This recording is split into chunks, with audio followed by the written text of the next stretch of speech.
Você acompanha Jornal da Rede Alesp. Olá, o Jornal da Rede Alesp está de volta. Seguimos com mais informações aqui do Legislativo Paulista do Brasil e do mundo todo. Olha, a campanha Maio Laranja, que pretende alertar a população para o enfrentamento do abuso e também da exploração sexual contra crianças e adolescentes, foi assunto abordado no programa Tribuna Virtual.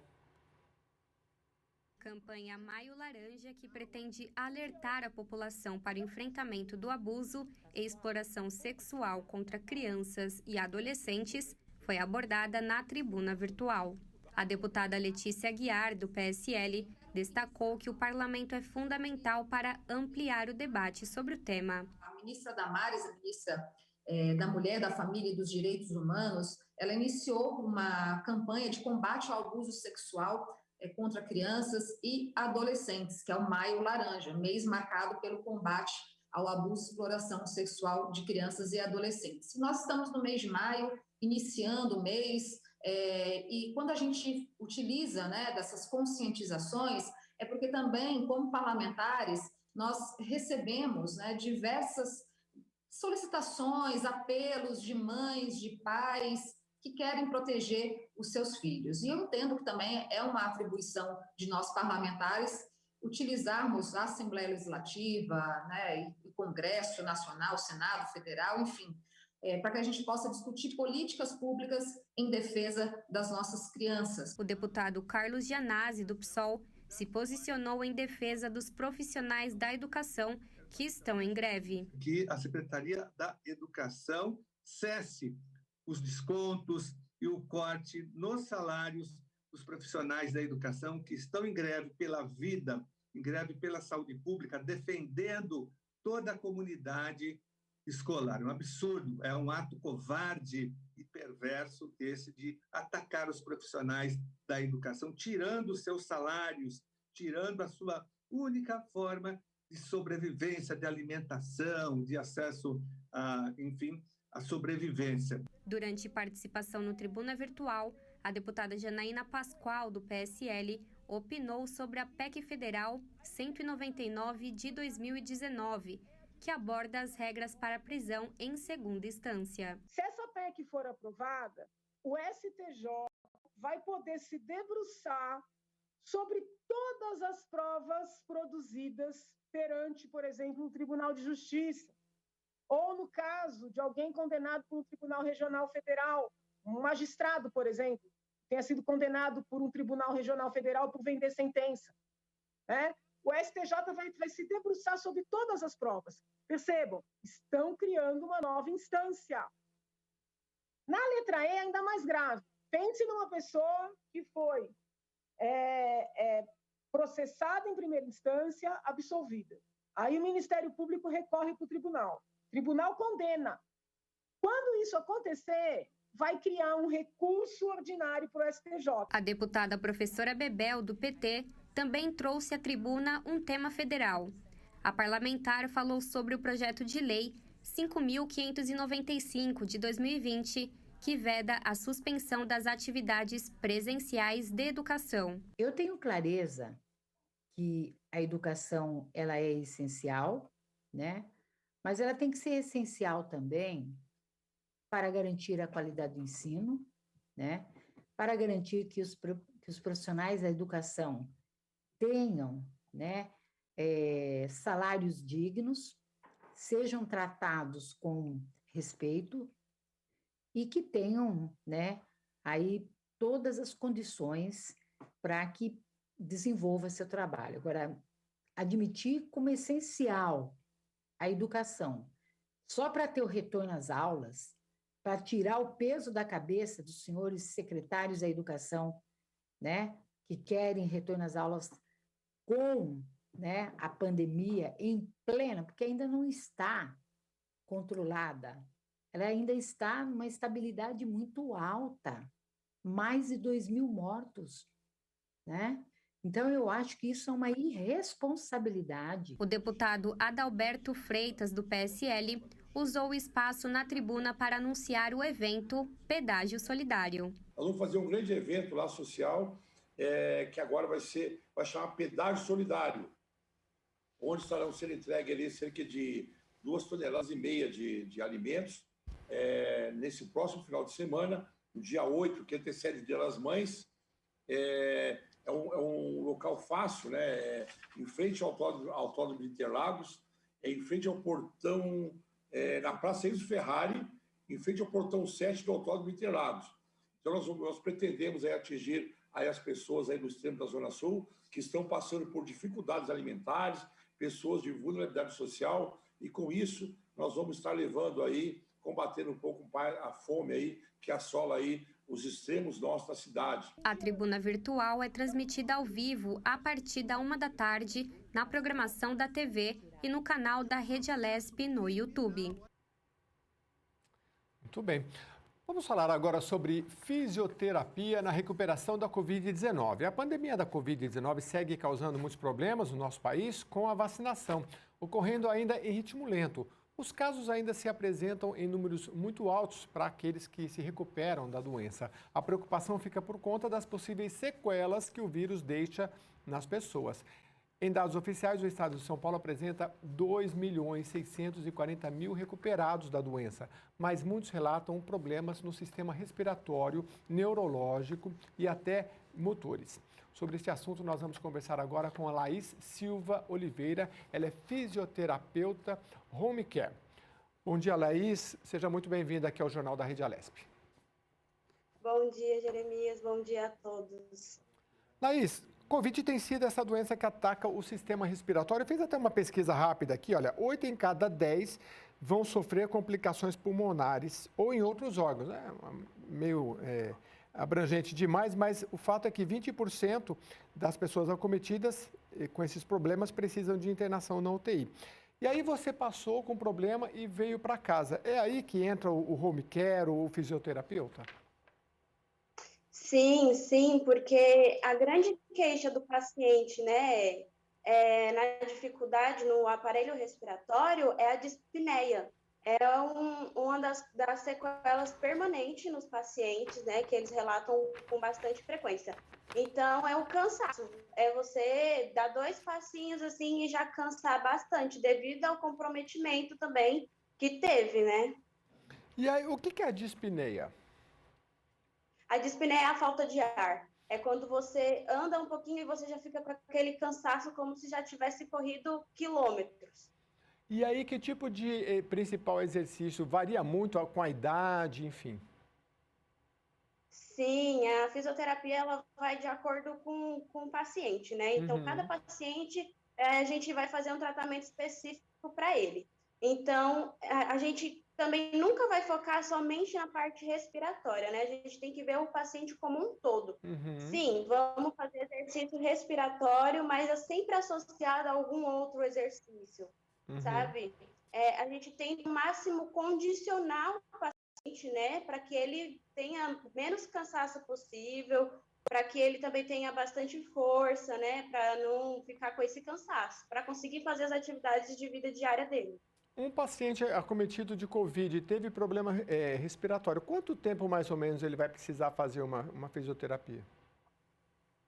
Depende muito do paciente. Tem pacientes que desde o ano passado fazem fisioterapia. Tem pacientes que fizeram fisioterapia em alguns meses. Então, assim, vai de acordo com a sequela do paciente, de acordo com a comorbidade dele também. Então, varia muito. Não dá para a gente falar, determinado tempo você está ok. Ô, Laís, com a Covid-19, a gente também, todo mundo em casa, né, começou, puxa, tô com uma dorzinha aqui, ai meu Deus, tô com falta de ar. É comum a gente ouvir isso, né? Tem o psicológico e tem a questão também muito da dor muscular. A pessoa vai na academia, tá com uma dor, pronto, tô com problema de pulmão. Como é que existe algum meio da pessoa definir, olha, isso é realmente um problema respiratório e isso é um problema muscular? A gente fala muito para observar os sintomas, né? Então, assim, se você foi na academia, por exemplo, eu tô com com a dor muscular muito grande. Pera, o que foi que eu fiz ontem? O que aconteceu? Então, tem que observar sempre, ter essa observação para você também não entrar em desespero, né? Tem muitos estudos também que falam que essa falta de ar também dá muito em pessoas que têm ansiedade, né? Então, nessa pandemia, a gente viu bastante casos de pessoas ansiosas que tiveram essa falta de ar e já acharam que estaria com o Covid. Precisa fazer um diagnóstico, né? Porque a pessoa está rangendo o dente, com dor no pescoço, com dor não sei aonde, dor também no pulmão, pode ser mais ansiedade do que o problema. Agora, é claro que se a pessoa está com problema pulmonar, tem que se dirigir ao posto de saúde o mais rápido possível, porque o comprometimento é muito rápido. Agora, tem outras questões, Laís, além das pulmonares, questão motora também, a doença tem deixado sequelas e vocês tratam disso? Sim, bastante. Porque, assim, além da síndrome respiratória aguda, né, a COVID, ela traz um processo inflamatório sistêmico, né, um processo inflamatório de todo o corpo. E esse processo inflamatório, ele acaba, como posso dizer, ele faz com que tenha liberação de citocinas, né, pró-inflamatórias. E essas citocinas, elas acabam fazendo com que o paciente tenha perda de massa muscular. Então, consequentemente, vai ter perda da sua força muscular. Então, está chegando bastante paciente que ficou internado, né, e tem dificuldade para andar, está com edema periférico. Então, é uma queixa, assim, bem persistente deles, né? Mais até do que a própria dispneia, porque eles sabem, né, eles já saem do hospital cientes de que a dispneia vai ser uma sequela, assim, permanente por um tempinho estendido. Mas o fato de não conseguir andar, se locomover, fazer suas atividades de vida diária, já pesa mais para eles. O fisioterapeuta, quando ele pega um caso de Covid, ele vê, sei lá, o relatório médico, ele fala, olha, o médico disse que você teve esse e esse comprometimento e nós vamos agir pontualmente aqui, ali e ali. É assim que funciona ou vocês veem de uma forma global? Não, o médico, ele dá um encaminhamento para o fisioterapeuta e a partir desse momento o fisioterapeuta que fica de avaliar, né? O fisioterapeuta, ele é um profissional de primeiro contato, então mesmo se a pessoa está sentindo sequelas do Covid e não tem um encaminhamento médico, ela pode sim estar procurando o fisioterapeuta, porque o fisioterapeuta, ele vai fazer a avaliação e vai ver, vai ver todos os exames, o que aconteceu, quanto tempo ficou internado, quanto de comprometimento teve. Então, assim, a principal queixa do paciente, a gente tenta trabalhar com o paciente como um todo, mas também trabalhar naquela principal queixa, tipo, eu não consigo andar. Então, a gente vai trabalhar o paciente como um todo, mas focar naquela principal queixa. Então, fazer um pouco mais de esforço ali para ele voltar a andar mais rápido. Laís, hoje a gente tem muito vídeo sobre todas as áreas. E aí a pessoa vai lá, vê um vídeo, vou fazer em casa. Qual é o limite da pessoa e quais são os cuidados que a pessoa tem que observar ao acompanhar um vídeo, por exemplo, e fazer sozinha? Uma fisioterapia. A gente pede muito que procure um profissional antes de sair fazendo exercício loucamente, né? Porque às vezes ver o exercício na internet, ao invés de melhorar o problema, ela vai piorar e agravar aquele problema. Então, procura, você poderia me ajudar, seja um educador físico ou até mesmo um fisioterapeuta, né? Alguém que tenha um conhecimento que possa auxiliar ela a estar fazendo esses exercícios. Mas hoje existe como a telemedicina, a pessoa, por exemplo, você na telinha e eu em casa e fala, Jeremias, agora movimenta assim ou não? Você prefere o presencial? Eu, particularmente, eu prefiro o presencial, né? Agora, dependendo do caso, a gente atende, assim, por chamada de vídeo mesmo. E aí, a gente tenta sempre passar, eu, em particular, começo sempre com o pouco, né? Vou vendo até onde o paciente consegue fazer aquele exercício, se ele se cansa rápido ou não, se ele sente dor ou não ao fazer tal movimento, para ir readequando o plano de tratamento dele. Laís, o que dá certo quando a gente começa a fazer? Acho que é igual a academia, é uma rotina que o corpo vai se acostumando e falar, e aquilo que se torna gostoso, porque no começo é muito chato, né? E a fisioterapia, se ela não tem nada lúdico, aí, olha, faz 30 vezes esse movimento com a perna. A pessoa fala, ela faz 10, no outro dia não quer mais, né?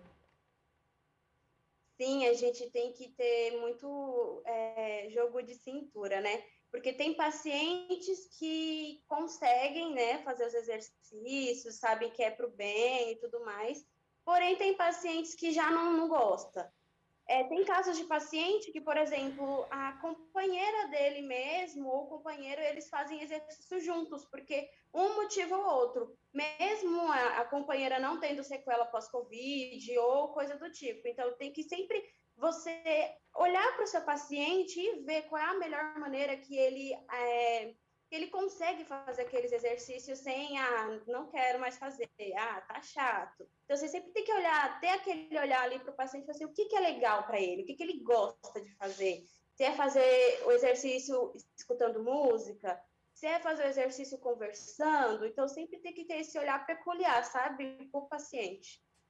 Laís, o que dentro do campo que vocês trabalham, você fala, olha, Jeremias, isso aqui é muito relevante, porque, por exemplo, eu não sei classificar, se eu estou com um problema pulmonar, eu tenho que fazer os exercícios. Mas, por exemplo, quem quebra o fêmur da perna aqui em cima, a gente sabe que se a pessoa não fizer fisioterapia, quem faz volta a andar normalmente e quem não faz, às vezes fica numa cadeira de roda ou numa cama, né? Tem algumas áreas que falam, não, isso aqui, a fisioterapia é fundamental? Depende muito. Eu acho que qualquer sequela, seja fratura, seja pulmonar, seja problema do coração, a fisioterapia ela vai ser importante sim. É porque hoje a fisioterapia ela está sendo mais reconhecida devido à pandemia, né? Uhum. Mas antes tinha pessoas que não sabiam nem o que era fisioterapia. Tipo, quebrei o dedo e o meu movimento aqui tá ruim, tô sentindo dor. Não passava pela cabeça dela que teria o fisioterapeuta e que poderia estar ajudando ela. Então, vai muito de casos para casos. Tem paciente também que quebra fêmur e que são aqueles pacientes teimosos, né? Vai, anda e vai na fé. Possivelmente, mais para frente, vai ter consequência? Tem consequência, mas depende muito. A fisioterapia ela é essencial em qualquer sequela, em qualquer área. E vocês trabalham com outros profissionais, por exemplo, nutricionista? Sim, tem fisioterapeutas que trabalham junto, é uma equipe multi, né? Não só dentro do hospital, mas fora também. Tem profissionais que trabalham junto com o nutricionista, trabalham junto com o educador físico, por exemplo, né? Porque tem pacientes que gostam de fazer academia, gostam de praticar exercício, então a gente sempre entra num consenso, né, para o bem do paciente.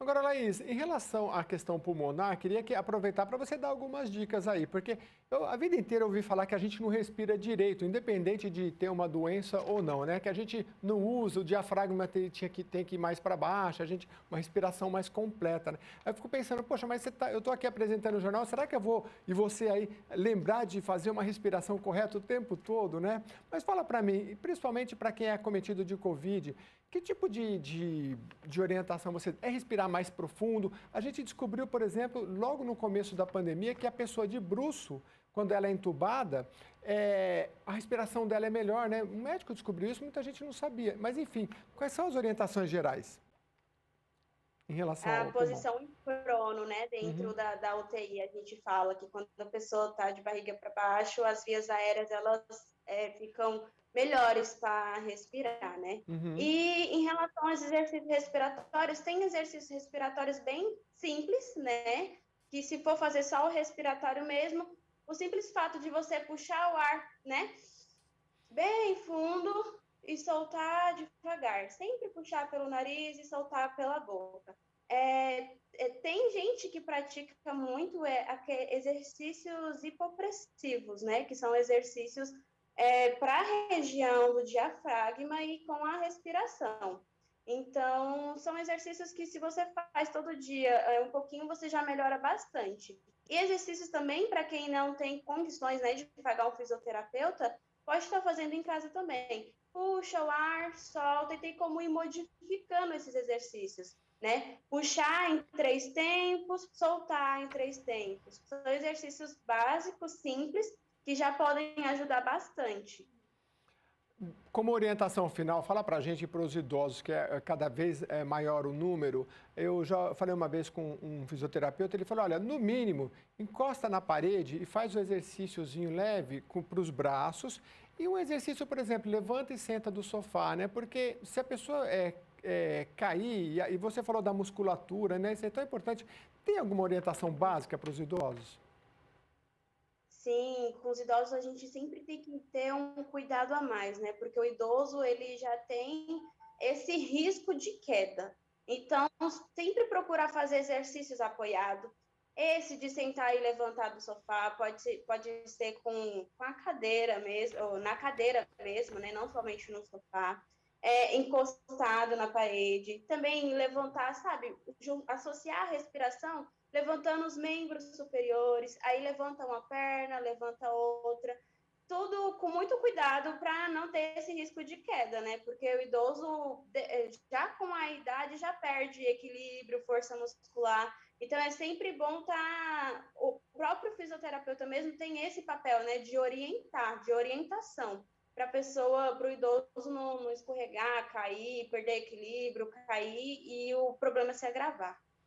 Pois é, você sabe que eu vi um vídeo uma vez que eu achei interessante, acho que no Brasil tem também, você usar inclusive jogos, alguma coisa mais lúdica, que é uma dança mais leve, para a pessoa não ficar, tem que fazer 30 vezes isso aqui, vai ficar chato, né? Mas enfim, eu queria que você terminasse então com as suas considerações finais, o que você acha relevante aí que a gente não tratou como orientação geral para a população em relação à fisioterapia e principalmente dessa realizada em home care. Sim, eu gostaria de falar que a fisioterapia ela é importante não somente depois, né, não somente dentro do hospital, já dentro da UTI tem como a gente diminuir essas sequelas, né, é bastante falado da mobilização precoce, que são exercícios que você já faz com o paciente, mesmo ele entubado, mesmo ele sedado. Então, você faz o exercício você mesmo, alonga, você movimenta as articulações dele, porque isso diminui bastante as sequelas após a alta. O tempo também de internação é bastante importante, né? Então, mesmo você fazendo a mobilização precoce, esse paciente ele tendo bastante tempo internado na UTI, pode ser prejudicial, com certeza. Outra coisa, né? O paciente, a gente não vê o paciente somente a parte respiratória e a parte motora, é sempre um paciente como um todo. Então, a fisioterapia ela é essencial, sim, depois, né, da alta da UTI.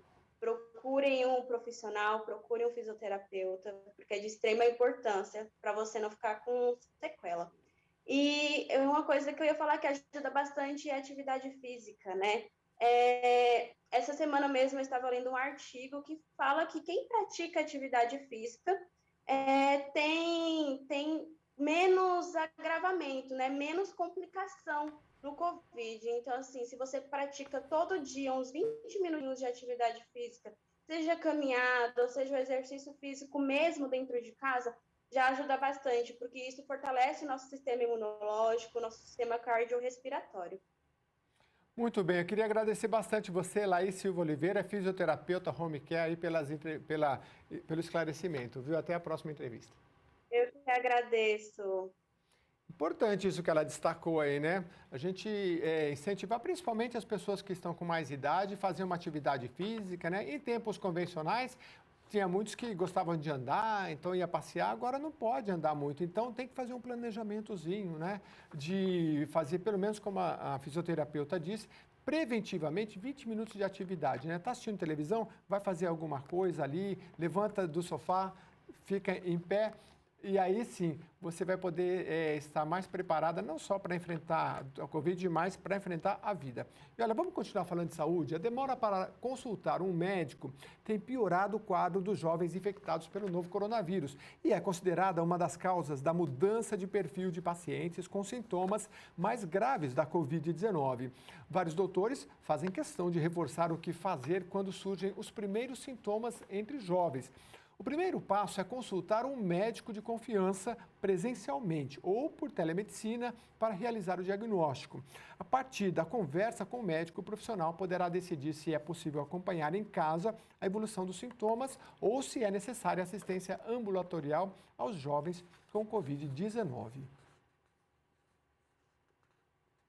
O metrô publicou os editais das licitações para conceder ao mercado o uso de naming rights em 6 estações das suas linhas. O naming rights é a prática da concessão de direitos de nomes e é bastante comum entre empresas que compram ou alugam o nome de algum estabelecimento. Segundo a companhia, o projeto vai trazer benefícios para toda a cidade de São Paulo com a nova geração de receitas que serão revertidas em melhorias da rede, além da modernização de padronização da atual comunicação visual do metrô. Este é o primeiro lote da concessão com 6 licitações individuais para uso do naming rights das estações Saúde, linha Azul Brigadeiro e Consolação, linha 2 Verde, Penha, Carrão e Anhangabaú e a linha 3 Vermelha. Agora as empresas vão poder associar suas marcas ou seus produtos aos nomes destas estações, remunerando o metrô através da concessão de 10 anos renováveis por mais 10 anos. O Jornal da Rede Alesp vai para um rápido intervalo. A gente volta daqui a pouquinho com mais informações. Eu te espero.